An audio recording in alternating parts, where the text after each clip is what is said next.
an balma lamɛnnikɛlaw aw salamu alaikum aw tulo bɛ arajo Bamako 24 de kan na ka bɔ Mali kɔnɔ na minnu bɛ k'an lamɛn jamana fan o fan jamana kɔnɔ ni jamana kɔ kan k'aw bɛɛ lajɛlen fo ni k'aw ko ɲuman dɔn aw sɔgɔlen b'aw ka arajo Mali la Bamako 24 min bɛ yen n'a bɛ kunnafoni latɛmɛ aw bɛɛ lajɛlen tɔgɔ la diɲɛ ma don o don a balimakɛ n'aw denkɛ Abdulaye Kulibali fɛ k'a sɔrɔ ɲɛmaaba n'i y'a sɔrɔ o bɛ tali i ka jɛjɛ sari la ale bɛ ka baaraw bɛɛ lajɛlen jateminɛ k'aw fo ni k'aw ko ɲuman dɔn faso kɔnɔ ni faso kɔ kan dɔ yɛrɛ t'aw ma k'aw sigi ni k'aw ka kunnafoni ma kɔnɔ kunnafoni ni dalilu don tiɲɛ ni ala ye siran kan kunnafoni gɛrɛgɛrɛ anw sigilen filɛ kɛnɛ kan o de kan ka bɛ bi kunnafoni la setuma bi bi dɛnɛ ye dɔ furancɛ lamɛnɛ dɔ fɔlɔ don bi dɛnɛ bɛnnen bɛ natara san kalo 6 na juin kalo don bi o tile 6 ye ka bɛn 2022 san ma farafin kalo min n'i y'a sɔrɔ ye furancɛla kalo ye bi o tile 7 ye jate la san kalo 11 na don hijira san 1443 san don dugawu de bi kɛ ala ka ɲɛ ka d'an ma bakurunba fɔla bi kunnafoniw filɛ k'aw ladɔn k'a fɔ Mali ni CEDEAO ka taa se Burukina jamana fo ka taa bila Laginɛ jamana na bɛɛ lajɛlen sigilen tun bɛ kɛrɛnkɛrɛnnenya na sibiri tɛmɛnen lajɛrɛ min bɛ n'i y'a sɔrɔ n'o kɛra Ganakaw fɛ yen o lajɛrɛ senfɛ bɛɛ lajɛlen sigilen tun b'a kan k'a fɔ ko gɛrɛntɛ min b'an ka jamana kan k'a bɛna wuli lajɛrɛ in kɔni kɛra nka an b'a ladɔn k'a fɔ bɛn ma kɛ ko la a ko kɛra cogo min la kunnafoni ye ɲɛfɔli ko la an ka jamana kɔnɔ bi min ka dɔn k'a fɔ lakanabaliya ye Kayi marabolo kɔnɔ na wulikɛjɔ yɛrɛ ka ɲɛsin Croix-Rouge cakɛlaw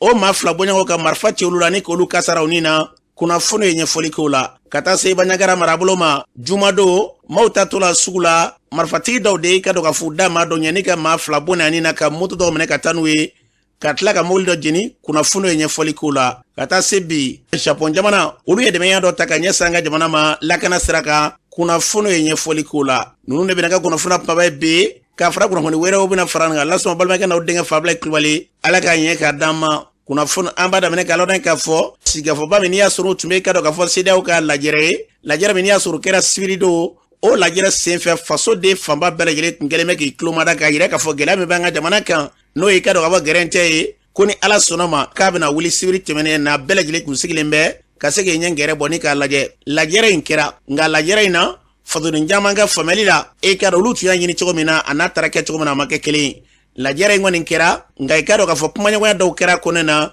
kumaɲɔgɔn minnu bɛ yen n'i y'a sɔrɔ kumaɲɔgɔn kɔnɔ na kunnafoniw na yirala k'a fɔ ko an ka jamana kɔnɔ na CEDEAO ka laɲini ye mun ye kalo 18 min n'an ka jamana n'o kuma kun bɛ sen na ka jɛngɛn ni o ye o kɔfɛ min ye ka dɔn k'a fɔ fɛɛrɛ kɛrɛnkɛrɛnlen ka sigi joona joona kalata o waatiw ka fɔ wa minisiri ɲɛmaa ka sigi minisiri ɲɛmaa min bɛ yen n'i y'a sɔrɔ o tɛ ka dɔn ka parti politique tɔn ye o kɔfɛ ka bɛɛ lajɛlen kɔni da don i ka dɔn k'a fɔ fanga na camancɛ fanga in kɔnɔ na dɔw ka fɔ la CEDEAO kun y'o kumakan min n'i y'a sɔrɔ o ye hakilila ye maa caman kun fɛ i ka dɔn k'a fɔ ko kow bɛna t'o sira fɛ nka kuma min bɛ yen ni maa bɛ se k'o fɔ ko ɲɔgɔn sɔmɔsɔmɔw kɔni tilala ka k'a la jamana kuntigi dɔw ka dɔn olu hakilila ma taa o sira fɛ n'o dɔ ye Ganakaw ka jamanatigi ye n'o dɔ ye Nigéria jamanatigi ye n'o dɔ ye Niger jamanatigi ye nka maa caman ka fɔ la ko sigikafɔ in kɔni senfɛ min ye Konowarikaw ka jamana masakɛ Alassane Dramane Ouattara ka taa se Senegalikaw ka jamanatigi ma k'olu kɔni ma gɛlɛya foyi fɔ nin ko in senfɛ min bɛ yen n'a bɛ ɲɛsin an ka jamana ma nka kuma kolomayɔrɔ tɛ dɔ wɛrɛ ye maaw sigilen tun bɛ ka dɔn k'a fɔ kɛnɛ min kan k'a fɔ ko ni ala sɔnna ma nin bɛna ka gɛrɛntɛ wuli wa bɛnɲɔgɔnya bɛna sɔrɔ kow la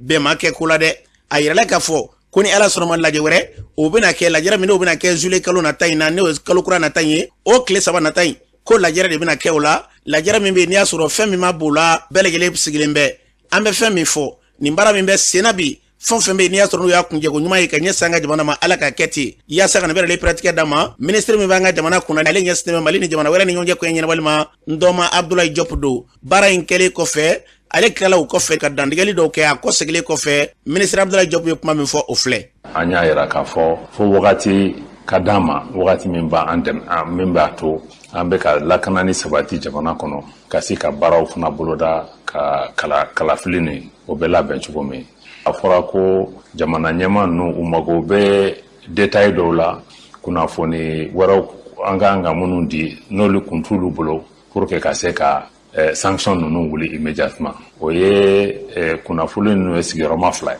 a sigiyɔrɔma fɔlɔ o ye chronogramme ye sisan nɔ an bɛ sɛbɛn de yira min b'a yira k'a fɔ san 2 in kɔnɔ an bɛ ko minnu boloda k'olu bɛɛ walanwalan fo ka san 2 in ban pour que olu ka se ka faamuyali sɔrɔ a la an ka se ka bɛn sɔrɔ a la n'a bɛ fɔ o ma ko chronogramme détaillé mais o bɛɛ bɛ yen déjà o tɛ problème ye kunnafoni filanan min ɲininkara o ye k'a fɔ u bɛ fɛ fana an ka sigi ka fɔ kɛ ka bɛn a la k'a fɔ ko ka jɛkulu sigi jɛkulu n'a bɛ fɔ o ma ko mécanisme de suivi min b'a to olu ni anw ka baara kɛ ɲɔgɔn fɛ k'a fɔ ko chronogramme min n'an bɛnn'a kan a bɛ bɔ a sira fɛ cogo di an bɛ se ka sigi kalo o kalo ka ɲɔgɔn ɲɛ k'a ko la k'a lajɛ an bɛ yɔrɔ jumɛn an sera ka mun boloda gɛlɛya jumɛnw bɔra a la ressources ni moyens jumɛnw kan ka ɲini ka na pour que o ko ka taa pour que a ko ni gɛlɛya bɔra a la kana bali mɔgɔ si la o fana kana kɛ raison ye k'a fɔ k'an bɛ kɛlɛ parce que n'anw ko k'an ye nin kɛ dɔw b'a fɔ k'aw ma nin kɛ aw tɛna bɛn a la alors que n'an ye jɛkulu kelen sigi an bɛɛ bɛ baara kɛ min kɔnɔ kunnafoni fɛn o fɛn bɛ na a bɛ na an bɛɛ b'a tila an bɛɛ ɲɛ b'a la donc ni ko min kɛra an bɛɛ b'o enregistrer ɲɔgɔn fɛ ni gɛlɛya minnu nana an bɛɛ bɛ faamuyali kan donc o ko fila de ka fɔra ko u bɛ segin ka na pour k'an k'o lajɛ ɲɔgɔn fɛ n'an y'o lajɛ ɲɔgɔn fɛ u ye décision de ta k'a fɔ ko sommet min bɛ na sigi sisan nɔ juillet kalo tile 3 o sommet kɔnɔ o kunnafoni bɛɛ kan ka yira pour que sanction bɛɛ ka wuli anw kɔni ka jate la baara kan ka se ka kɛ sisan de pour que o ko ka kɛ a kɛcogo la an bɛ sigilen k'u kɔnɔ n'u nana an k'o ɲɛfɔli ka médiateur Goodluck Jonathan ka barika da ye fɔlɔ a ye cɛsiri min kɛ nin ko la ani a ye hakili ɲuman min ta ka sɛbɛn ninnu dilan hali n'a y'a sɔrɔ an bɛ min nɔfɛ o ye ka sanction wuli o ma se ka kɛ mais baaraw bɛ sen na halisa an yɛrɛ ka jamanadenw fan fɛ an bɛ min ɲini halisa o ye k'a fɔ ka barika da bɛɛ lajɛlen ye k'a fɔ an b'a dɔn gɛlɛya bɛ jamana kɔnɔ n y'a dɔn nin ye a kalo 5 jate sanction bɛ mɔgɔw kan gouvernement bɛ cɛsiri ni baara fɛn bɛɛ la pour que nin fɛn nin ka se ka wuli ka fu sira la an b'a ɲini mɔgɔw fɛ halisa an ka muɲu dɔɔni min kɛra o ka ca ka tɛmɛ min tora kan mais anw ka hakilinata ye kelen de ye parce que an b'a dɔn jamana ɲɛmaa ni jamanadenw u sigira ka min fɔ k'o ye solution ye o dɔrɔn de bɛ se ka kɛ solution ɲɛ nin ko la a solution fana se ka kɛ ni sigi ka fɔ tɛ an b'a lɔn k'a fɔ nin tun ye ministre Abdoulaye Diop nin tun y'ale kan ye ministre min n'o ɲɛsinnen Mali ni jamana wɛrɛ ni ɲɔgɔn cɛ ko in ɲɛnabɔli an bɛ dugawu kɛ kumaɲa minnu bɛ sen na Ala k'a bila bɛnɲɔgɔnya minɛ kɔnɔ n'an bɔra ye min ye ka dɔn k'a fɔ dɔgɔfuranya in kɔnɔ na kɛrɛnkɛrɛnnen arabadon courant rouge o min bɛ n'i y'a sɔrɔ u ka baara ɲɛsinnen bɛ ka se ka dɛmɛɲɔgɔnya ta ka ɲɛsin ma n'u ye gɛlɛya sɔrɔ bandi dɔw de taara marifatigi dɔw ka taa olu kɔni kunbɛn k'a ye marabolo kɔnɔ na k'u salen yɔrɔw la ka sɔrɔ ka marifa ci u la maa 2 bɔɲɔgɔn olu kasara na ka maa wɛrɛw dɔn an b'a lɔn k'a fɔ nin bɛɛ lajɛlen kɛlen kɔfɛ min ye ka dɔn ka courant rouge yɛrɛ ye u ye fara ɲɔgɔn kan ni ka ɲɛfɔli ka kunnafonidilaw ɲɛkɔrɔ a ko yɛrɛ kɛra kɛcogo jumɛn de la o kumatigi tun ye maa min n'u ma i ka dɔn ale b'a ɲɛfɔ an ye an k'a lamɛn ɲɔgɔn lajɛ in kun ye min ye arabadon an ka baarakɛlaw dɔw bandiw binn'u kan kusanɛ mara la o bɛ kayi région kɔnɔna bon u binn'u kan ka mobili attaqué ni marifa ye u ye mɔgɔ 2 faga mɔgɔ 2 wɛrɛ joginna donc an taara u nɔfɛ an taara su nɔfɛ an taara mɔgɔ joginnaw fana nɔfɛ ka na n'u ye ayiwa an ye presse wele pour que min yɛrɛ kɛra a ka fɔ parce que tuma dɔw la ni nin sugu kɛra kuma caman bɛ fɔ tiɲɛ bɛ fɔ a la nkalon fana bɛ fɔ a la fɛn dɔw bɛ fɔ a la minnu ma donc an ye presse wele pour que ko in kɛra cogoya min na bɛɛ ka faamu bɛɛ ka dɔn k'a fɔ ko bandiw de y'an attaqué équipe min tun bɛ équipe taara supervision de la an tun bɛ ka maternitéw jɔ an tun bɛ ka centre de santéw jɔ kusanɛ mara la donc an ka équipe taara o de superviser u natɔ de u ni bandi ninnu binn'u kan donc u binn'u kan u ye mobili ta mais mobili u ma se ka taa n'a ye yɔrɔ jan mais u kɔni ye mɔgɔ 2 faga donc an taara u mɔgɔw su nɔfɛ ani mɔgɔ minnu banana an taara u nɔfɛ ayiwa an bɛ fɛ ka fɔ hali sisan courant rouge kɔni nin kow kɛra mais u tɛ se ka anw bali an ka continuer k'an ka baara kɛ hali sini an bɛ population dɛmɛ hali sini an bɛ taa kusanɛ an b'u dɛmɛ an bɛ taa Mali fan bɛɛ mɔgɔ bɛ courant rouge la an ka dɛmɛ bɛ s'u ma nin ko in tɛ se ka an lajɔ mɔgɔ minnu fagara mɔgɔ kelen b'a la sénégalais de don parce que courant rouge Pays-Bas courant rouge a bɛ baara kɛ o de ye mɔgɔ kelen wɛrɛ bɛ yen o ye malien ye kayika yɛrɛ de don mɔgɔ tɔw bɛɛ ye malien ye kelen de sénégalais ye mais ale fana bɛ baara kɛ an ka dɛmɛ ɲɔgɔn courant rouge néerlandaise de bolo mais olu fana ye an ka dɛmɛ ɲɔgɔn de Mali la yan an b'a lɔn k'a fɔ nin tun ye Nuhu Mayiga nin tun y'ale kan ye u y'a fɔ cogo min na an bɛ dugawu kɛ yarabi la maa minnu bɛ yen n'i y'a sɔrɔ nin ɲɔgɔnna gɛlɛya ta ka ɲɛsin o ma Ala ka furabu kelen na bɛɛ lajɛlen ka woro ɲɛma tɛgɛ bɛ se ka da u ka cogo min na n'an bɔra ye k'aw lɔn k'a fɔ lakanabaliya kɛrɛnkɛrɛnnenya Bandiagara marabolo kɔnɔ na jumadonya fɛ e ka dɔn sugu min bɛ yen n'i y'a sɔrɔ n'o ye suguba ye ni maaw bɛ t'o la waati dɔw tɛmɛna gɛlɛyaba tun bɛ nka an bɛ waati min ko bi ko kow kɔni a kun sensumayara sa dɔɔni nka juma tɛmɛna wulilaw dɛlɛma ko la o kɛra sababu ye n'i y'a sɔrɔ ka suguden dɔw ni ka maa dɔw kunbɛn fo ka taa gɛlɛya don o ko la ka marifa ci maa 2 k'olu kasara o ni na ka tila ka taa ni moto dɔ ye bɛnni dɔ tun bɛ yen fana ka tila ka tasuma don o bɛnni cɛnni na i yaasa ka nin bɛ lepɛrɛtigɛ d'a ma Adama Karambe b'an bolo nin waati na nɛgɛ kan e jɔnni ne tɔgɔ ye Adama Karambe ka bɔ Bandiagara mara la ne ye Muguma Baginɛ sɔrɔ premier vice président ye Adama Karambe an ye kunnafoni sɔrɔ jumado sɔgɔmada fɛ ko mɔgɔ dɔw tatɔ la Bayangara sugu la ko jadewala tigilamaw ye suguden dɔw kunbɛn ka gɛlɛya ta ka ɲɛ suma ko fɔ maa 2 ni tora la ka tila ka bolimafɛn dɔw jeni a ko kɛra cogo di wallahi a kɛra nin cogo la jumadon o ye Bayangara sugu de donc an ka sugujɔlaw u bɔra Allah kɔkɔlɔ duguni fana bɛ sirada la mɔgɔ nun bɔra ye ani mɔgɔ dɔw bɔra projet barakɛla de don mun bɛ soso fiyɛ dugu min bɔ ko Sɔngɔ a bɔra Sɔngɔ a bɛ ka taa Koromawodɛ yɔrɔ mun bɛ fɔ ko Tilegar Bayangara ni sewara cɛ la yɔrɔ mun ye siraditigɛ ye o ye yen de sugudon o sugudon ni sisan ni a waati kun tɛ don o don an kun bɛ sigi ni ninnu ka kɛwale jugu ye donc u nana attaquement kɛ mototigi kun ye moto 3 ye mototigi tɔw sera ka turu kɛ ka don tu kɔnɔ kisɛ ma u sɔrɔ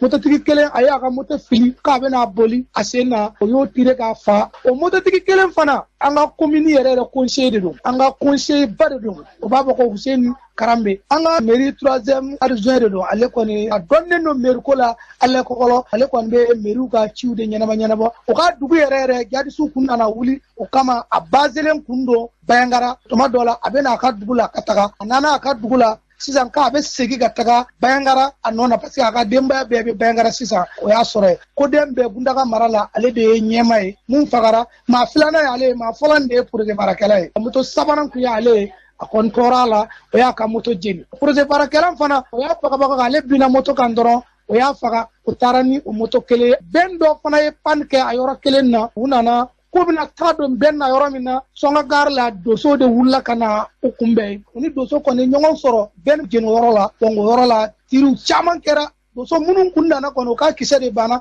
n'u tɛ si kun tɛ taga olu fana ko k'u bɛ retour kɛ ka taga kisɛ dɔw de ta Sɔngɔ ka na donc u nɔngɔn na ninnu fana u ka mɔgɔ minnu kun bɛ u y'u fufa jeliw dɔrɔn de tora u y'a sama ka taga n'a ye tiri caman ba kɛra k'u ka mɔgɔ 2 kɔni jiginna ye o y'a ye doso bɛ ka u kɛɲɛ olu fana ye fiɲɛ ta minnu kɛra jumadon o de ye nin ye armée yɛrɛ tɛmɛna yɔrɔ na même 10 minutes a ma dafa o ye nin kɛwalew kɛ information dila b'u bolo sirada na u bɛ an cɛ la mun bɛ se k'a fɔ armée bɛ yan doso bɛ yan mun b'u fɔ mais jumadon ta kɔni a kɛra an ma dusukasi ye an kun famana ni ɲɔgɔnna ma Bayangara sira na Bayangara ni Sewara cɛ la Ablaye Kulubali ka nin ko to sen na maaw bɛ se ka sigina k'a fɔ somiyɛ nata ye a bɛna se ka kɛ yɔrɔw la ye wa bon an kɔni ka laɲini ye nin don o don an bɛ nin kulega kelen de fɔ an ka trésor mɔgɔ ye zone na a ma nɔgɔ mobili tɛ se ka don fan bɛɛ fa zone ma nɔgɔ fewu yanni samiyɛ kɔni a ka d'an ye armée yɛrɛ bɛ taa ka segin mun na doso minnu bɛ yen kɛrɛfɛ olu yɛrɛ dama ka bɛn u ka don opération na n'u tɛ sira na ka fɛn ban pewu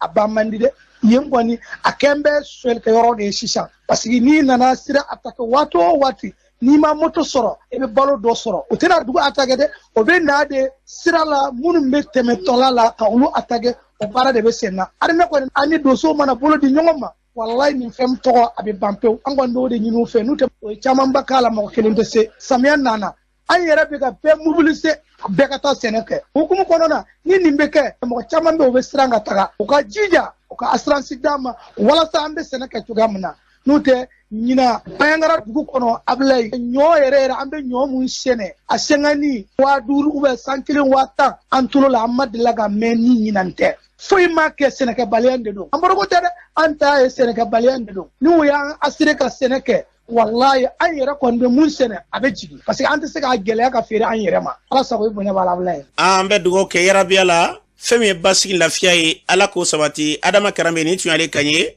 a fɔra cogo min na jamana in kɔnɔ na fɛɛrɛ de kɛ hali bi ka se ka jija ka dɔ fara kɛtaw ka sango jamana kɔnɔ na yɔrɔ minnu bɛ yen n'i y'a sɔrɔ n'a bɛ fɔ kuma bɛɛ ko jadewala tigilamaw bɛ yan walima kodukɛlaw bɛ nin yɔrɔ ninnu na ka se ka fusiri olu ka waleyaw danna an bɛ dugawu kɛ ala ka kɛ ten jamana in yarabi ala k'a basigi n'an bɔra yen an b'a lɔn k'a fɔ min ye taamaba dɔ ye u bɔra ka kɛ jumadon o taama tɛ dɔ ye dɛ musolakaw ka fara ɲɔgɔn kan yɛrɛ k'a fɔ dangari min bɛ yen n'i y'a sɔrɔ u bɛ kɛ musolakaw la sanga ni waati bɛɛ kɔnɔna na jamana kɔnɔ na ko ka fusiri o danna o kɔni kɛra so ye u ka taama ka taa an ka kiri minisiriso o ɲɛkɔrɔ ka taama ka sa ka taa yiriw la k'a fɔ u mɔgɔ bɛ fɛn min na danbikari musow la sira o sira fɛ jamana ka wulikajɔ kɛ ka se ka fusiriw danna o senfɛ taamaden ninnu u dɔw ye kuma minnu fɔ an k'u lamɛn. Ne tɔgɔ Kanku Sisoko an ye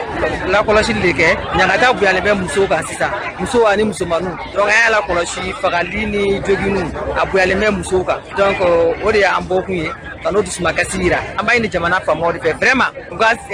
sariya dɔ ta a ko kan a ko mɛnna sen na ɲangata cayara musow kan a cayara musomanninw kan sinon tun bɛ fɔ fɔlɔ ko violence basée sur le genre mais vraiment an y'o bila parce que a ɲɛ b'a la sa genre dɔrɔn tɛ musow ni musomanninw olu de ka ɲangata ko bonyalen bɛ kojugu donc an b'a ɲini u fɛ loi min bɛ yen sariya min bɛ yen u k'a ta dɔ ka bɔ ko in na quoi. an bɛ yan bi o ye musow bɔlen don n'aw y'a la kɔlɔsi directrice dɔ taara kan tigɛ a ka bureau kɔnɔ nin wagati laban in na n'aw y'a la kɔlɔsi fana Kayi mara la denyɛrɛnin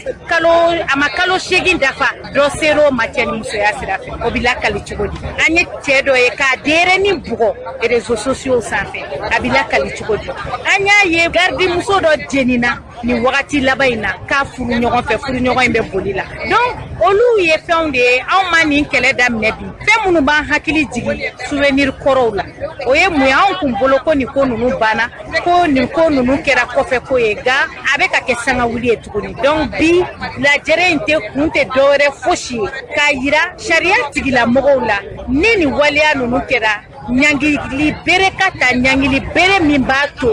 maa wɛrɛw tɛ segin a ɲɔgɔnna kan. an balona k'a fɔ ni tun ye musolakaw kan ye minnu tun ye taama kɛbaw yɛrɛ ye ka se ka taa sɛbɛnfura min tun b'u bolo u ka taama laɲini ka t'o di kiri minisiriso o minisiri ma n'i y'a sɔrɔ bɛ tali ka Mamadu Kasoge la o senfɛ minisiri yɛrɛ kuma min fɔ o filɛ. ko cɛjugu don a tɛ bɛn sigida kɔnɔ donc ni ala sɔnn'a ma an bɛna fɛɛrɛ bɛɛ kɛ pour que mɔgɔ minnu nɔ yera a ko la u bɛɛ ka se k'a minɛ u ka kiri ani u ni ɲangini min ka kan o ka d'u ma ni ala sɔnna ma a baara fana a daminɛna ka ban dɔw minɛna minnu kɛra sababu ye ka mɔgɔ dɔw faga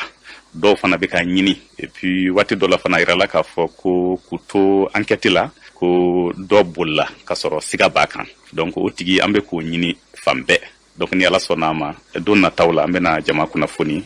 ni a sɔrɔli ye maintenant minnu kɛra sababu ye ka a bila ka taa o mɔgɔw u ɲangina donc tile 50 kaso u bilalen don o la fɔlɔ u wililen don ka bɔ u ka poste la et puis enquête fana bɛ senna k'a lajɛ ni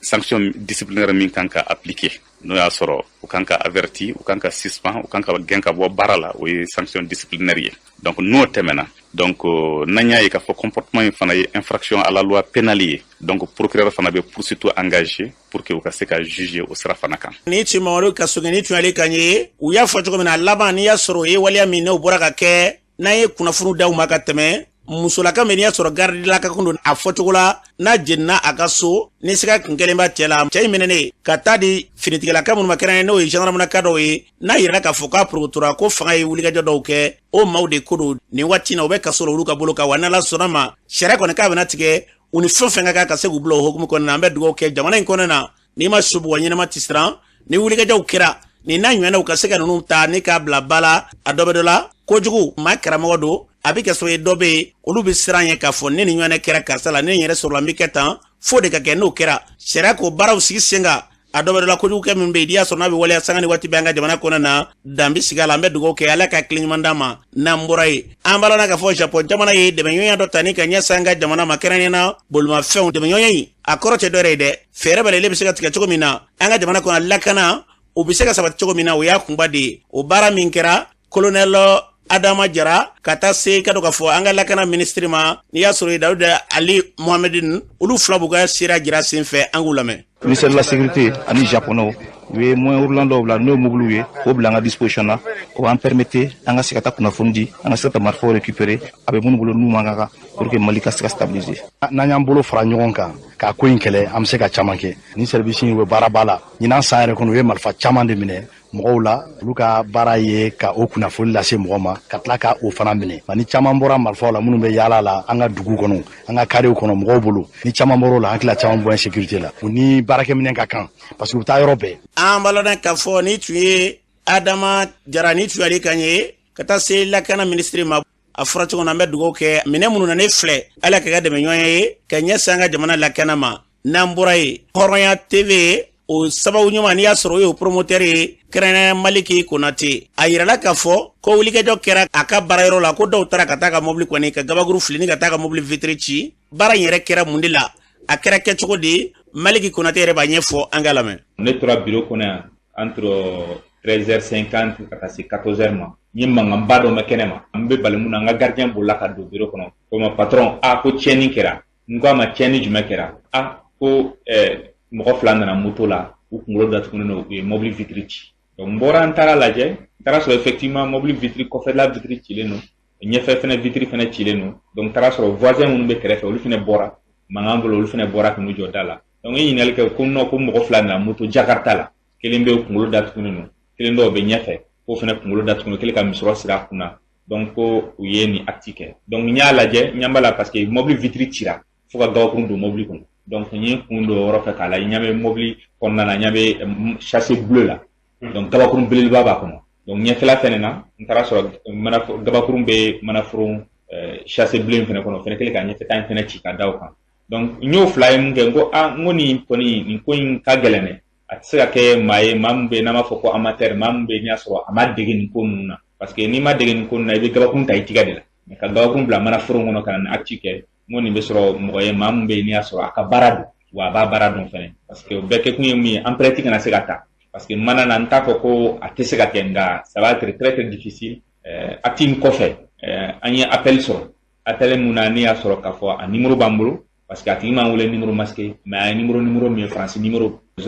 00337 ka numéro ye donc we français numéro donc aya wole aya damine folo ko join tebi reke mu journaliste ke ka journaliste akalanke mi donc ne ko manguye wole ibe ngan wole kunjumena no au kanga minede ka datun o me ka wala tumi reka bo jamana kono kay mo ko toro abuga nga jamana toro ila ay chaman fo atla kuma na premier ki wulum blandoni atla kuma na ga telephone tike jen dungo do ala jen dungo do dan ne ka telephone ben kerefe ne bise ka fo ala jen do ne ma appel so wo sabay mun be ndo be wole wineni do be wole bi menace wa fina kam fora do rebe no ba fo ko ni man da na men kila donc o jen dungo do ne ga ko ti me bitala donc kon me mun fodron o de ka fo jamana nyemo ka kalaje ni ko sugun nga se ka dabla jamana kono mais fem no me nyere nyini nga nye muneke ni galunti ka da dode lawa wal ma nyi dode ka vie privée fo wa wal ma nyi dode ka mangutu tien wal ma nyi dankarke dode ka nyina bala jamana kono wa ni aso ko ni activité ke ka nyeshinema ni aso nyo bela jinin ke sharia be atigina mo ka ta sharia keneka sharia ko ngamun ke sharia ko ke me kana bagam mati ma fuikila ma jimo ma fuikila kana nga bulma fe nga na fulu kana tien c'est ka fo makelen au moins si ni asoro ka fo munu yuye motola no le sera pour identifier walma ku jata o ko fa abse ka don masuga kelen no ma be domina ko bi itse ka fo jone be mun ko fe amaloran ka fo ni tu maliki konate ni tu ale kanye mimbe ni asoro soni kanga skoka anga sabali anga don bi jamana konena benika keta o kofe ampet sega jeka du dakeli ve chuko shikile na fo ya fo to na ko do ba wele ka fay jamana konena kama ngato jamana ngona na o mai mami be ni asoro puma chajugu bade e dama hakla o tsege ngende hakla ide nere hakla ko fe ka do fe ni de keme sowe yoro chamana ni ka ke gele bay ni ko be mo wajibi tugu fendo la ka sura fe ko erete abike sowe e bitla ko tigi de ke a tigi jugula mai anga don jamana konena ambe bi nyon soro maldinya de la wa ya ambe je ne hakila te taybia ne te faso de nyumai o ye fili jugu bade anga o boko la jamana de famba ma jega tani femi e mimbe ne ko ketita ma chaman fe o la wala ma yakla ne mo wakla te kelen o la anga do ko fana o ka akla ye na fura beje fanga ni bere yele ba kona na nasru ya kun ya biga foto mina katoka mbabla wala ma bika akla mi ka foko mun bika akla ke o fe fembe no chamai o ya kele wajibi ko yango bo ala jamana de do an shitira shibo jamana de la wa mati akla la tsege ne balike ka jamana de nyumai def ka don bi anyere dama anga donde nini tebi shini feno do soni biga se kunu wote mena wa ni ala sonoma don rabina ngani belegele la jamana ko de bla sanfe anga jamana ya rabbi ala ko sabati anga bo mako kona ka jamana ko namburai ambaloran ka fo kuna fondila ka soba nyema ni ya surbe tarika banjugu dantila ni wati laba nuna ko kuna foni do be bibi na ni ya surube ke kuna fonwe no e war ko kuma e kuna fondila ka nyesuluma chama mbe do ba famia do ta fame yasa ka war ko yere ka pratique dama mi ka do ka fo mais na pratique nyama bayi bani dante ba nyefo angalame gouvernement wala ka bara do ke ko émission malikura tasira o émission ko nana u ye bara mun ke u bala ko lu fo gouvernement ajira ka fo ko kada ne 2018 la kana bla 6 ans ko million ke me woro nyon dira maison de la presse ne re nana maison de la presse nyamo kala 2021 mais a dira chuko mina o ma préciser a dira wati mununa ani séquence mun na n'o ma préciser a bɛ na ni faamuyabaliya ye wari in dɔrɔmɛ 1 ma taa fan wɛrɛ fɛ min kan ka di yɔrɔ min na kabiri transition ma daminɛ o taara ye n'i ye miliyɔn 100 jate i b'a ye k'a fɔ miliyɔn 475 o kuma banna kabiri IBK ma bɛn bon aujourd'hui n'i nana ka na nin kuma fɔ mɔgɔw ɲɛna a bɛ kɛ n'a fɔ wari kura dilen don quoi o ɲɔgɔn faamuyabaliya min donna sani mɔgɔw kana taa fɛn dɔ da ɲɔgɔn na min tɛ tiɲɛ an ka ɲɔgɔn wele ka ɲɛfɔli kɛ ɲɔgɔn maison de la presse de wari tila gouvernement bɛ commission sigi o commission de wari tila an balodan k'a fɔ ni tun ye maison de la presse président ye Banjugu Dante a fɔra cogo min na n'i bɛ jɔ ɲini bu nɛni fɛ i ka yɔrɔ furan ka jɛ kana se ma ka fisa wuli ka bɔ nka ye dɔ yɛrɛ cɛ dɛ maaw k'a faamuya k'a fɔ fɛn min bɛ sen na a kɛcogo kuma caman na fɛn caman bɛ yen olu bɛ waleya walima kuma caman bɛ a bɛ kɛ ka sira minɛ k'a sɔrɔ a kɛcogo to ye o y'a kunba de ka ɲɛfɔ maaw ye an bɛ dugawu kɛ ala ka nin hakilila ninnu caya n'an bɔra ye min ka dɔn k'a fɔ RPM olu kɔni ɲɛmaaw kɛrɛnkɛrɛnya ɲɔgɔn sama dɔ tun b'olu ni ɲɔgɔn cɛ Bakari Tereta n'ale kun yɛrɛ la k'a bɛna kɛ candidat ye kɛrɛnkɛrɛnya jamana kuni kalata nataw la ɲɔgɔn sama tun bɛ yen dɔw tun y'a yɛrɛ k'a fɔ u tɛ jɛn ni o ye k'u to ɲɔgɔn sama na a tun yɛrɛ la k'a fɔ dɔ ninnu an tɛ aw lakodɔn ɲɔgɔn sama kɔni kɛra so ye an b'a la ka taa sariya la dɔgɔ furan ye tɛmɛnen na sariya kɔni jaabi bɔ ka yɛrɛ k'a fɔ Musa Tɛmɛni ka taa se Mamadu Jara Suba ninnu olu bɛ ka dɔn ka fan min fɛ ani Tereta n'a ka maaw ko Tereta n'a ka maaw kɔni jo dira Musa Tɛmɛni ka taa se Jara Suba olu bɛ fan minnu fɛ jo dira olu ma o kɛra so u ka fara ɲɔgɔn ba kɛ a kumatigi tun ye maa min ye Musa Tɛmɛni ale y'a ɲɛfɔ maaw ye an ka lamɛn. donc pour ka jaabi o de binna kunu donc o jaabi de y'a yira k'a fɔ baara min kɛra commune 2 la n'olu y'a yira k'a fɔ aw yamaruyalen tɛ ka kuma parti tɔgɔ la u y'a yira k'a fɔ o kuma in tɛ tiɲɛ ye u y'a yira k'a fɔ an yamaruyalen don ka kuma parti tɔgɔ la o ye fɔlɔ ye filanan ye min ye u ka sera commune 2 tribunal la ko min kama n'o ma juge o jugement in olu seginna k'a kɛ u kɛlen ka jugement in kɛ u ye jateminɛ kɛ u y'a ye k'a fɔ tiɲɛ b'anw bolo tiɲɛ b'an bolo o sababuya la u y'a yira k'a fɔ ɲɔgɔn ye min kɛra 28 et 29 décembre n'an ko ma comité central ko fɛn fɛn taara n'o ye bɛnkan ye u y'a yira k'a fɔ o bɛɛ binna ji la filanan ye mun ye u y'a yira k'a fɔ o ɲɔgɔn ye sen fɛ fanga kura minnu taara ka kalifa Tereta la ka se ka dɔ fara a ka président fanga kan u y'a yira fana k'a fɔ k'o bɛɛ binna ji la u y'a yira fana k'a fɔ birosoba min bɛ yen n'a bɛ ka kuma parti tɔgɔ la bi u ko birosoba in parce que an ka sariya kisɛ dɔ bɛ yen n'o ye 32 ye article 32 u y'a yira k'a fɔ o sariya kisɛ yɛrɛ u y'a o c'est-à-dire an tɛ se ka bɔ o kɔnɔ donc bi tɛmɛnen kɔ parti birosoba u y'a yira k'a fɔ k'o ka walan sɛbɛnna k'a kɛɲɛ sariya bolo kisɛ 32 ma n'o ko ko an ka mandat ye san 3 ni san 3 banna bureau kura de bɛ sigi bon o san 3 de banna le 23 octobre 2019 donc o dati la ka na bila bi la o dati la ka na bila bi la o b'a yira k'a fɔ baara minnu kɛra franchement nin si ma kɛ sariya kɔnɔ donc o hukumu kɔnɔ n'u y'a yira k'a fɔ a ka recommandation spéciale n'o ye fanga kura ye a ka candidature fana o y'a yira k'a fɔ candidature min taara k'a fɔ Tereta ye parti candidat o fana binna donc bi bi la a bɛ n'a fɔ an ni sariya foyi de décision foyi de ma bɔ comité central de l'union na fɛn fɛn kun taara yen a bɛɛ fu bon o hukumu de kɔnɔ Bakari y'a yira k'a fɔ malgré tout an t'a kɛ ni waso ye an t'a kɛ ni kafɔlɛ ye an t'a kɛ ni yɛrɛ ye parce que hali sini anw ka miiriya ye min ye parti bɛ se ka cɛ ka kɛ parti ba kelen ye cogo min fanga bɛ se ka kɛ parti la cogo e bɛ fɛ ka kɛ fɛn min e bɛ fɛ fɛn min ka ɲɛ n'i y'o tiɲɛ sini hali ni o dir'e ma a bɛ ɲɛ wa a ti ɲɛ fɛn tiɲɛnen o man d'an ye anw bɛ fɛ parti ka to ba la parti ka fanga sɔrɔ parti ka fara ɲɔgɔn kan bɛnkan an ka don da kelen fɛ ka bɔ da kelen. an balodan k'a fɔ ni tun ye Musa Tɛmɛni ni tun y'olu kan ye u y'a fɔ cogo min na fɛn fɛn bɛnɲɔgɔnya ye o bɛ sabati cogo min na an ka jamana kɔnɔna la ala k'o sabati n'an bɔra ye k'aw ladɔn k'a fɔ CMDT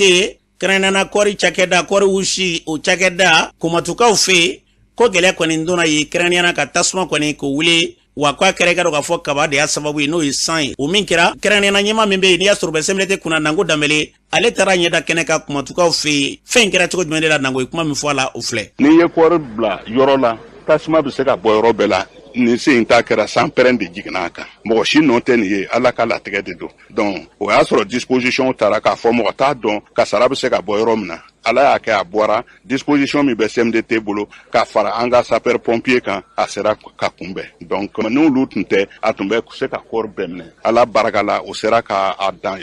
o pili kelen de la a ma se ka se yɔrɔ tɔw la donc o ka n b'o fo ani dugukɔnɔmɔgɔ minnu bɛ kumantu yan yɛrɛ population yɛrɛ bɔra ka na an ka mɔgɔw dɛmɛ o bɛɛ b'a yira k'a fɔ ko Mali kɔnɔ yan ni kasara ye CMDT sɔrɔ maliyɛn bɛɛ de b'i bolo di ɲɔgɔn ma pour que k'an dɛmɛ pour que an ka se ka o kasara kunbɛn mɔgɔ caman ye message ci ka ne ɲininkali kɛ ne la ko a kɛra perte ye CMDT bolo tiɲɛ don perte don mais assurance b'an bolo k'a fɔ depuis kɔɔri bɛ bɔ cikɛla ka foro la ka taa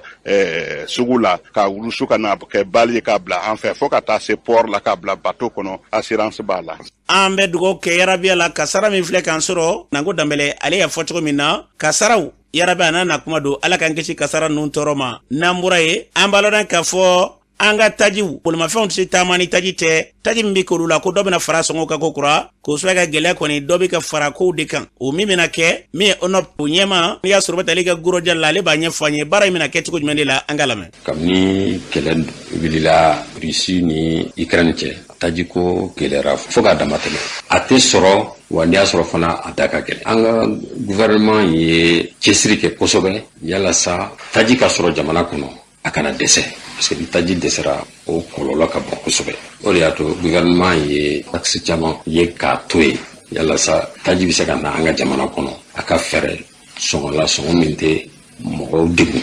nka fɛn bɛɛ dan de b'a la parce que a gɛlɛya in a bɛ jamana bɛɛ de kan a n'a filanan embargo mun b'an kan u tɛ ɲɔgɔn ye sira la hali ni embargo tun tɛ yen ni kɛlɛ ni ye ko min wuli tan a tun bɛ kɛ n'i y'a ta a daminɛnen ni sisan cɛ n'o ye février kalo ye ka na bila sisan na gouvernement ye perte min sɔrɔ a ye dɛmɛ min kɛ yalasa taji sɔngɔ kana dama tɛmɛ fɛɛrɛyɔrɔ la an ka pɔmpuw la an ka station na a bɛ taa miliyari 22 ni kɔ la yalasa taji ka se ka sɔrɔ sɔngɔ la sɔngɔ min tɛ mɔgɔw degun sisan a ka gɛlɛya o ka fisa a ka fɔ kan a tɛ sɔrɔ ni taji dɛsɛra kɔlɔlɔ ka bon fo k'a dama tɛmɛ an tɛ courant sɔrɔ EDM tɛna se ka fonctionner an tɛ courant sɔrɔ an ka industrie n'an ka usines an ka usines olu tɛna se ka marcher an dun b'a dɔn mɔgɔ caman de bɛ baara k'o usines na mɔgɔ caman dahirimɛ de b'o la donc nin bɛɛ bɛ lanɔgɔ mobiliw minnu n'an bɛ taa dugu ni dugu ni ɲɔgɔn cɛ nin si tɛna se ka kɛ donc a kɔlɔlɔ bɛ bonya fo k'a dama tɛmɛ gouvernement kɔni a wajibiyara sisan a ma ka dɔ fara taji sɔngɔ kan pɔmpu la dɔ bɛna fara a kan mɔgɔw ka faamu k'a fɔ gouvernement ka laɲini tɛ parce que gouvernement ka laɲini tɛ gouvernement ka laɲini ye de ka jamanadenw lakana k'u dɛmɛ ka caman bɔ gɛlɛya la mais gouvernement dɛsɛra o la donc o de b'a to sisan dɔ bɛna fara a sɔngɔ kan a kun ye de yalasa an kana dɛsɛ ka taji sɔrɔ jamana kɔnɔ n'a dɔ ma fara a kan taji tɛna se ka na jamana kɔnɔ ni taji mana jamana kɔnɔ ni ye kɔlɔlɔ minnu fɔ olu an tɛna se ka kisi olu ma. An bɛ dugawu kɛ yarabiya la min ye gorojɔli kan ye u y'a fɔ cogo min na tajiko gɛlɛya yarabiya la a bɛɛ kun ye gɛlɛya de ala ka gɛlɛya kɛlɛ ka bɔ an ka jamana sen na n'an bɔra ye siribalakaw fɛ yen kununko kunnafoni carila k'a yira k'a fɔ k'olu ka donsow dagayɔrɔ ko denmisɛnnakaw n'o ye sifinnakaw ye k'olu wulila ka taa yen ci ko k'a yɛrɛ kɛ an ye ɲininkali ta ka ɲɛsin siribala donsoba ma ale ka ciba b'an bolo nin waati na nɛgɛ kan Mamadu Malen don. Ne ye Mamadu Malen ye ne sigiyɔrɔ bɛlen don Siribala ma ne ye donsoba kɛ ciba de. An ye kunnafoni sɔrɔ siribalakaw fɛ yen ko wulikajɔ kɛra donsolakaw ni sifinnakaw ni ɲɔgɔn cɛ ko a kɛra sababu ka taa donsow dagayɔrɔ ko ka taa filonkolon ci ka dakolonci siribalakaw fɛ yen a ko kɛra cogo di. O mɛ kɛ Siribala yan an Siribala donsow bɛ du min kɔnɔ tutigi y'a ɲini an fɛ ko an ka yɛlɛma yɔrɔ wɛrɛ donc an taara ka mɔgɔw bila kɛ du ɲini cɛkɔrɔba dɔ fɛ ɔ yɔrɔtigi bɛ Dugabugu donc anw ka cɛba ɲa ŋana sa ni samedi sera ale bɛ taa yɔrɔtigi nɔfɛ Dugabugu ka taa kuma ɲɛfɔ a ɲɛna mais anw bɛ se ka yɔrɔ dilan yanni ka yɔrɔ fu tigɛ a bɛ taa ci ɲɛfɔ an bɛ yɛlɛma yɔrɔ la an taara fɔ an bɛ taa yɔrɔ dilan an taara sɔrɔ su fɛ u ye so in wɔrɔ an segila o fa an nana kunnafoni mɛn k'a fɔ ko baara in bɛ diya denmisɛnw ye a yɔrɔ kun denmisɛnw ye dugu bɛɛ tɛ a yɔrɔ kun denmisɛnw ye donc k'u b'a fɛ ka nisɔngoya ta ka se an ma o donc dɛmɛba b'a an yɛrɛ mun na kɛrɛfɛ an commencera ka kunnafoni lase olu ma seli fana kɔnɔna na mairie ye ci bila ka na an ma ko ale ye kunnafoni mɛn k'a fɔ ko donso b'a fɛ ka yɛlɛma du dɔ kɔnɔ wajibi la ko dutigi ka diɲɛ tɛ o donc ko an ka ɲɔgɔn sɔrɔ yen mairie la an ka taa sigi ka fɔ k'a la a t'a fɛ a kɛ ka mankan ye wa an dala sigi ka fɔ kɛ a la dutigi yɛrɛ min kɛnɛ mairie ye maa bila ka t'o ta donc donso minnu fana ci la an fana taara ka t'olu wele ka na an nana sigi mairie kɔnɔ an ye kuma bɔ k'a di a taara sɔrɔ kuma fɔla min ye k'o kɛ yɔrɔ ɲini ale mɛ se ka kuma faamuya an ye yafa dali kɛ ɲɔgɔn fɛ sisan o donc mairie y'a ɲini an fɛ sisan ale ta ta manga nga bokula a dina nyamba ko wile ketla ke dugutigila ka wile na ko konten nu an ko ya jira merda sa donc ni nun ko an ma sage yelma o kayro la jwa ko la o tekni an yoro ni yoro tigi fe donc nyin ngali kala fana denisa no mese ko shishiria donc be kala kalo donc an kuma joy an ko mer massa donc na be denisa olu ye dugu deungi dozo olu ye dugu deungi ake yoro nyin ke di dozo masisa dozo be se ka tira la dam yoro mina ako oho o bi se ke dugu yoro ni dozo yoro soroi dozo ke yela ma yoro la ma ti se ka bal min nyale kamana da ba se ke yela ma wajibi ne nyale kamana da o men wajibi ko mata ka ken ka ba an ga barake ale rabi an deme ke yoro ni on me dumin kono alsisa ame o dukuma ya ame bokata oroshi ma telem fana me sia dala manga me do an nyonche hali ton tigor la on sine si mo ko me pama sama nyonche du kar ko tiete anta kala mai pi fana no kon ke me sirbalate ne bi se ke me fodron venesi kon yi tada keneka kerengere ma flawre ta juguran to tai anda do ka fo anye gele amin ta ke sirbala kama mi se ke me fodron sirbala ka ko ne ma on ganyi mando foro do bon fe ano ko na ko foro duguni klebece kabi foro ndi ken na ko e ka fo na ko tigi wero sala ko ka baraka ke to ke sombo usakola ninyi na te ka ba da bana na me seke koron na ko do be jari shude ko amalo a jabo tisene sir bala ka were bara da bon ko malu gushi wati uyange machine do menaya ke tanai fundola woti ku tala war fra ko bo ke do ni no chama mene talo somya do bal ko ke pinyeru ser jari shuti foi ke sir bala ko na bi ko dozo kan sigelen ko so ku yake dozo kan yera sigele ay belbele bo so nyanna ay bilibili bo jugu sara bali yala bakan ga tene sama ay bilibili boala an ye hera min ko ni sisiri bala kono ma tise ka fo ka sa dam bebo do be o shiri o nga ma ne ka ko ba soro jugu dali bila tene kala yere ni ki bi tene kala kele tekra kala te na me do fo ma o ma de ko do zo ku ke gelo ma bita soro ni tene kala so madu ni se ga min fiya mata labana o yi an balona ka fo ni tuye Mamadou Kanye e foto mina matumbe nga bengera ka dogo fena gele foi ko madoluka o ko senfa medgo ke yara be langa kuna funu ta sunkoro abike soye ka mbla ka sega kuna fon jele undi ala ka klimandama na mbora e fana ka o seskom kura o bara brigade folo dara ka ben sibridoma o keneka fana ma babet me keneka fana meri Abdoulaye Coulibaly kuma mi fola angalame ne Abdoulaye Coulibaly ko min degen ka meri ne